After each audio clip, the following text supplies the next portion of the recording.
Assalamualaikum everyone, welcome back to my channel, welcome new subscribers and welcome to the new video. I hope कि आप लोग सब खैरियत से होंगे। अल्लाह ताला से दुआ है कि अल्लाह ताला हमें इस मुश्किल टाइम से निकाले और दुनिया के हालात को बेहतरी की तरफ लेकर जाए। आई नो कि मैं कुछ अर्से से वीडियोस नहीं बना पा रही थी, वो इस वजह से क्योंकि रमज़ान था और मेरी रूटीन इस तरह की थी कि मुझे टाइम नहीं मिल रहा था कि मैं वीडियोज़ बना पाऊँ। लेकिन अब खैर आफियत से रमज़ान भी गुजर गया है और ईद भी गुजर गई है, तो मैंने सोचा कि मैं अब वीडियो का जो ये प्रोसेस है ठीक कंटिन्यू करूँ और आप लोगों के साथ जो है वो एक सिलसिला जो है वो दोबारा से स्टार्ट करूँ। आज की इस वीडियो में मैं आप लोगों के साथ सिड्स डिस्कस करने जा रही हूँ। सारा डिटेल मैं आप लोगों को एक्सप्लेन करूँगी, इसके कॉजेज़, फैक्टर्स, इसके जो है प्रिवेंशन मेजर्स सारे आप लोगों के साथ जो है वो शेयर करूँगी। इस वीडियो को शेयर करने का मकसद बिल्कुल ये नहीं है कि जो न्यू पेरेंट्स हैं वो इस चीज़ से डर जाएं, बल्कि मेरा इस वीडियो को शेयर करने का मकसद ये है कि ताकि जो न्यू पेरेंट्स हैं उनको इस चीज़ के बारे में पता हो और जो प्रिवेंशंस हैं, जो उनके उसके मेजर्स हैं, वो आप लोग फॉलो करें ताकि इसके रिस्क को अपने बेबीज़ में जो है वो कम कर सकें। आइए चलिए वीडियो की तरफ चलते हैं, लेकिन वीडियो स्टार्ट करने से पहले अगर आप मेरे चैनल पे न्यू हैं तो प्लीज़ मेरे चैनल को सब्सक्राइब करें और बेल आइकन को भी प्रेस करना मत भूलिएगा, क्योंकि अगर आप इस तरह की वीडियोस देखना चाहते हैं तो आने वाली मेरी वीडियोस जो है वो आप मिस ना करें। सबसे पहले मैं आप लोगों को सिड्स का बता देती हूँ। सिड्स जो है वो सडन इन्फेंट डेथ सिंड्रोम को कहते हैं, जो अनएक्सपेक्टेडली जो इन्फेंट्स में हो जाती है। एज जो है 0 to 12 मंथ्स के बेबीज़ में ये हो सकती है और जो अपेरेंटली हेल्दी बेबीज़ होते हैं उनमें भी ये चीज़ हो जाती है। इसको क्रिब डेथ भी बोलते हैं, क्योंकि अक्सर बच्चे सोते हुए अपने क्रिब या कॉट्स में भी उनको सिड्स हो सकता है।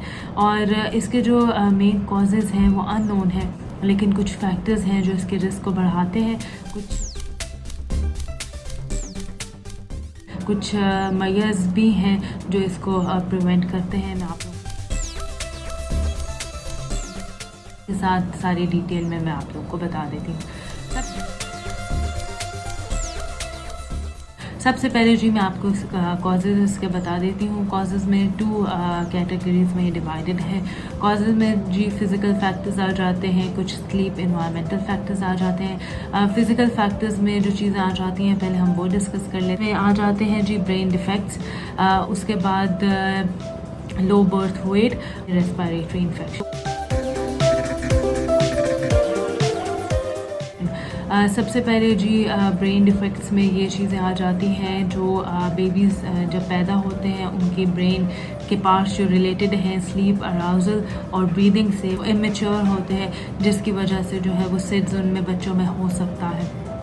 सिड्स जो है लो बर्थ वेट बेबीज़ में भी होता है, उनके भी ब्रेन जो है वो इस तरह की डेवलप नहीं हो पाते कि स्लीप, अराउजल और जो ब्रीदिंग के प्रोसेस हैं उनको जो है वो प्रॉपरली जो है वो केटर कर सके, तो इस वजह से उनमें भी सिड्स के रिस्क जो है वो ज़्यादा होते हैं। तीसरा इसका कॉज जो है वो रेस्पिरेटरी इन्फेक्शन हो सकता है। 0 to 12 मंथ्स के बेबीज़ को अगर कोल्ड या इस तरह का कोई भी इन्फेक्शन हो जाए तो उनका अगर एयरवेज ब्लॉक हो जाए तो उसमें भी उनको ब्रीदिंग में प्रॉब्लम होता है। सो सिड्स के चांसेस उन बच्चों में भी ज़्यादा होते हैं। उसके बाद मैं आप लोगों के साथ जो एनवायरमेंटल फैक्टर्स हैं, स्लीप एनवायरमेंटल फैक्टर्स, उसमें तो एक बेबी की पोजीशन आ जाती है, जिस तरह वो बच्चा सो रहा होता है, और दूसरी चीज़ आ जाती है कि उसके जो क्रिब है या कॉट है जहाँ वो सो रहा होता है उसका क्या एनवायरनमेंट। मैं आपको बताऊं सबसे पहले जो मेन इंपॉर्टेंट चीज़ है जो कॉज करती है बहुत सारी बच्चों में जो चांसेस हैं सिड्स के बहुत बढ़ाती है, वो ये चीज़ है कि जो पेरेंट्स जो हैं उनको स्टमक पे सुलाते हैं या साइड्स पे बच्चों को सुलाते हैं। ये आपने नहीं करना, हमेशा बच्चों को बैक पे सुलाना है, ठीक है। उसके बाद चीज़ आ जाती है क्रिब या कॉट के जो इन्वायरमेंट है, वो आप लोगों ने जो है कोशिश करें कि मिनिमम चीज़ें रखें, उसमें पिलोज आप ज़्यादा ना रखें। उसके बाद आप लोगों ने जो है वो बच्चों पेरेंट्स जो है वो बच्चों के साथ बेड शेयर ना करें इन्फेंट्स के साथ, ठीक है। हमेशा आप अपने रूम में तो उस बच्चे को सुलाएं, लेकिन कॉट या क्रिब में सुलाना है। उसकी वजह से भी जो है वो सिड्स के रिस्क बढ़ते हैं। उसके बाद कुछ रिस्क फैक्टर्स हैं। वैसे तो हर इन्फेंट को सिड्स जो है उसमें रिस्क होता है बेबीज़ में, लेकिन कुछ रिस्क फैक्टर्स हैं वो भी मैं आप लोगों के साथ शेयर कर लेती हूँ। बॉयज़ में ज़्यादा होते हैं इसके चांसेस। उसके बाद जो एज है वो सेकेंड एंड फोर्थ मंथ में जो इन्फेंट्स होते हैं उनमें ज़्यादा चांसेस होते हैं सिड्स के। बाद अगर फैमिली हिस्ट्री में केसेस हैं तो जो बच्चे उस फैमिली में होते हैं उनमें भी सिड्स के रिस्क ज़्यादा। जो बच्चे प्री मैच्योर पैदा होते हैं वो सही उनका जो ब्रेन है वो मैच्योर नहीं हुआ होता, डेवलप नहीं होता, उनके भी सिड्स के रिस्क ज़्यादा होते हैं। उसके बाद कुछ मैटरनल फैक्टर्स हैं जो हैं 20 ईयर्स से कम की होती हैं, जो स्मोकिंग करती हैं, कुछ जो मदर्स ड्रग्स यूज़ करती हैं, और कुछ प्रीनेटल केयर जिनकी कम होती है उनको भी उन बेबीज़ को भी जो है वो सिड्स के जो चांसेस हैं उनमें ज़्यादा होते हैं। अब हम प्रिवेंशन की बात कर लेते हैं। सबसे जो मेन पॉइंट है वो आप लोगों ने कभी भी अपने बेबी को स्टमक पे या साइड्स पे नहीं सुलाना। Always make them sleep on their back, ठीक है। उसके बाद आप अपने बेबी के क्रिब या कॉट में कम से कम चीज़ें रखें। ब्लैंकेट्स, पम्पर्स, कोई चीज़ रखने की ज़रूरत नहीं है। बच्चे को अगर आपने स्वेडल किया हुआ है वो उसके लिए बहुत है। उसके बाद जो है कभी भी बेबी को ओवर हीट नहीं करना। ओवर हीट की वजह से भी सिड्स के चांसेस बढ़ते हैं। आप लोगों ने कभी भी अपने बेबी को ओवर हीट नहीं करना। जितना रिक्वायरमेंट है उसको गर्म रखने के लिए उतना ही आपने उसको कवर करना है। उसके बाद कभी भी अपने बेबी को जो है अपने साथ बेड पे नहीं सुलाना। हमेशा अपने कमरे में आप सुलाएं, लेकिन कॉट क्रिब में सुलाएं। उसके बाद अगर आप बेबी को ब्रेस्ट फीड करवा सकते हैं, नर्सिंग करवा सकते हैं, तो एटलीस्ट 6 मंथ्स तक अपने बेबी को ब्रेस्ट फीड ज़रूर करवाएं, क्योंकि उससे सिड्स के चांसेस कम होते हैं।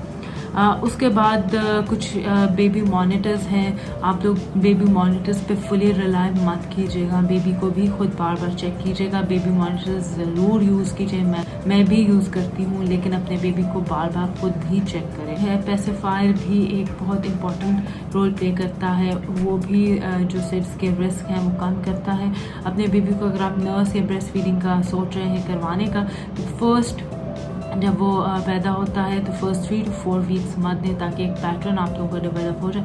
उसके बाद आप ऑफ़र करें। फोर्स कभी मत कीजिएगा। अगर एक टाइम पे वो नहीं ले रहा तो दूसरे टाइम पे आप लोग उसको ऑफ़र करने की कोशिश करें। उसके बाद अगर वो सो रहा है और नींद में जो है पेसिफायर बाहर आ जाता है, तो आपको दोबारा उसको जो है वो देने की ज़रूरत है। ये कुछ चीज़ें थी जो मैंने आपके साथ शेयर कर दी हैं। मैंने आपके साथ कॉजेज़ भी शेयर कर दी हैं, कुछ प्रिवेंशंस भी आप लोगों को बता दी हैं। अगर आप इन चीज़ों का ख्याल रखें तो आपके जो सिड्स के बेबी के रिस्क हैं वो कम हो सकते हैं और चांसेस बेबीज़ में कम होते हैं। बाकी तो अल्लाह ताला के हाथ में ज़िंदगी और मौत है। अल्लाह ताला से दुआ करनी चाहिए सबके लिए कि अल्लाह ताला सेहत और आफियत की लंबी ज़िंदगी अता करें। ये कुछ चीज़ें थी जो मैंने आपके साथ शेयर की हैं। कॉजेज़ भी मैंने आपको बता दी हैं, प्रिवेंशंस भी आपको बता दी हैं। इसके जो मेन कॉजेज़ हैं वो अननोन हैं, लेकिन कुछ फैक्टर्स हैं जो इसके रिस्क को बढ़ाते हैं, वो मैंने आपके साथ शेयर कर दी हैं। कुछ प्रिवेंशंस हैं जो आप जिनको फॉलो कर सकते हैं ताकि अपने बेबीज़ में इसके रिस्क को कम कर सकें। ये थी मेरी आज की वीडियो। आई होप कि आप लोगों के लिए इंफॉर्मेटिव रही होगी। अगर आपको मेरी ये वीडियो अच्छी लगी है तो please give me a thumbs up, और अगर आप इस तरह का कंटेंट देखना चाहते हैं तो मेरे चैनल को सब्सक्राइब करें। नेक्स्ट वीडियो में मिलते हैं। Until then, thank you so much and अल्लाह हाफिज़।